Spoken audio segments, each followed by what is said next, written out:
Greetings to all of my colleagues and to Dr. Andrus, and I am certain that I have learned a great deal from each of you in this class. Additionally, I have been challenged so much by our reading and the videos and our discussions. My name is Harold Linder, and I'm married to Lisa. We have a 16-year-old daughter, Abby, who's about to drive on her own, and then my son Harrison will be 13 uh, here next month. And then I have a great little dog, Max, who's 7 years old. We call him the Wonder Dog because we wonder why he barks so much.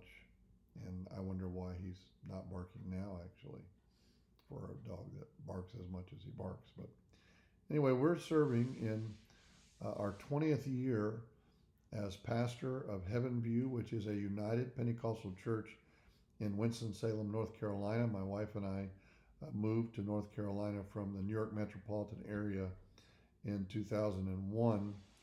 And early on as a pastor, I began to try to focus our church to really have a global vision. And for many years, we've been challenged as a church to love Jesus, love people, and love missions. And this has been very rewarding because it seems that our church has truly grown into a multicultural congregation that reaches across our community and around the world. And together, our church family serves in 5 other partner congregations, and that's a wonderfully fulfilling opportunity for us to reach different cultures as well. We have individuals that travel regularly on missions trips, certainly young people, but others, in fact, our church family once a year sponsors an international missions trip, and it's always a great time to expose our church to the different cultures of the world. Currently, we have 2 families in our church that are committed to long term global mission service. I've been privileged to serve up until recently on the Global Missions Board for 12 years and now serving as the president of Compassion Services International. I mention that just to give a background as we've been asked to, because certainly missions has been a part of my heart because I was raised in a church that was very passionate about global missions. And it's been very rewarding to see our church congregation literally buy into that vision. We've had faith promise services every year since I've been serving as pastor. And it seems like God has really helped people tap into the kind of faith and even the revelation of God's faithfulness that's given us a vision beyond our borders. Of course, I grew up in New York City, and so it's very easy for me to understand at a young age that the world was not made up of people just like me, and I'm thankful for that background.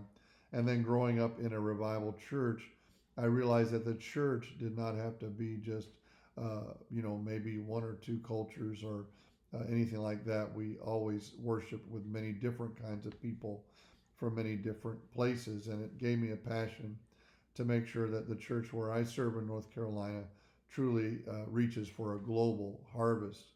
And I want to say, as we reflect on servant leadership, that even when I remember looking back on the call of God on my life, it was never about a position like being a preacher or even a pastor.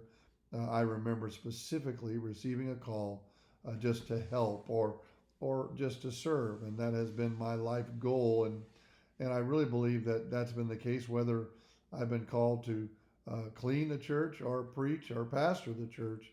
It's really always been about serving, and that's the way I was brought up. I had a tremendous pastor and his family that really modeled servant leadership in a way that left a permanent mark on my soul. Now, that being said, as I have reflected on this class, I believe that the bar has been raised regarding my calling. And so my hope has always been to be a servant leader like my pastor, and I certainly do feel that way. But even more, after all that we've studied together, I want to be a servant leader like Jesus Christ. Certainly, Jesus models servanthood and calls us to servant leadership. His leadership vision may be counterintuitive and countercultural, but his results cannot be denied.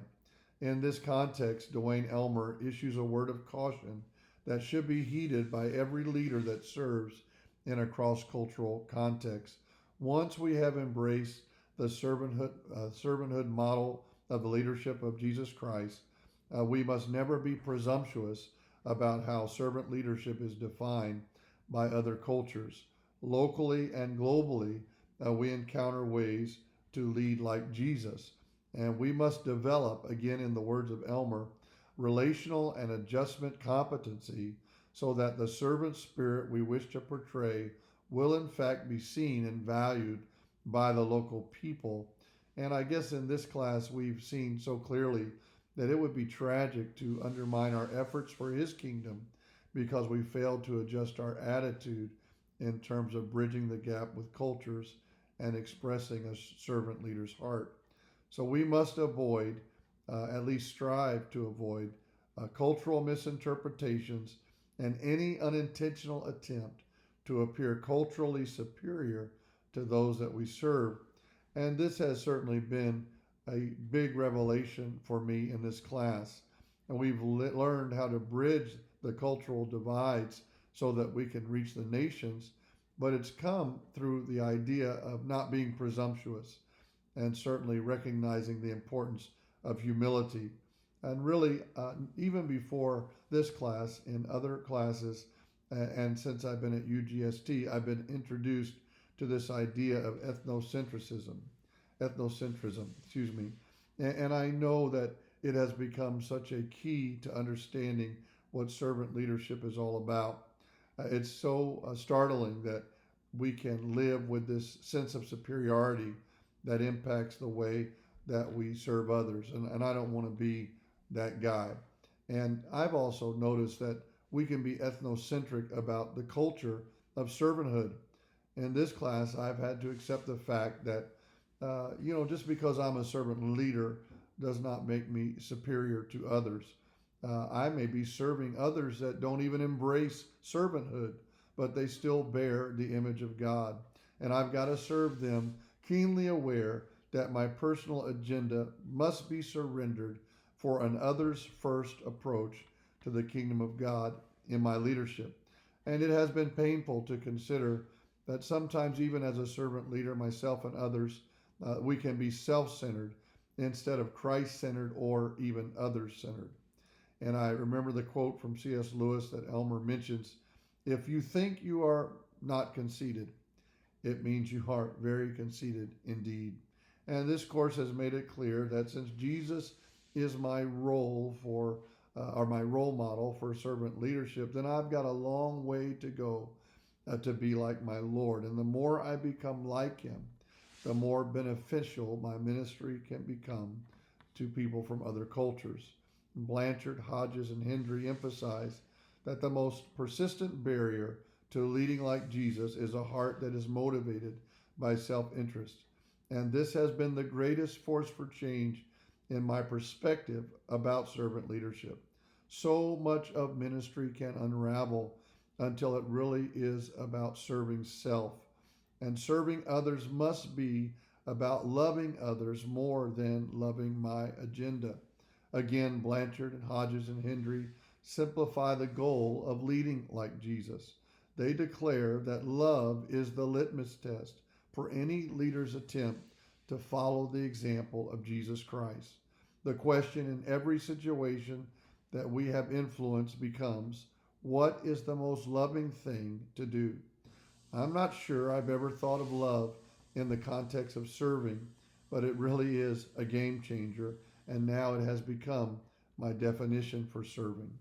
My endeavors are truly to serve others, and I know this will be marked by an outflow of the love of God that flows through me.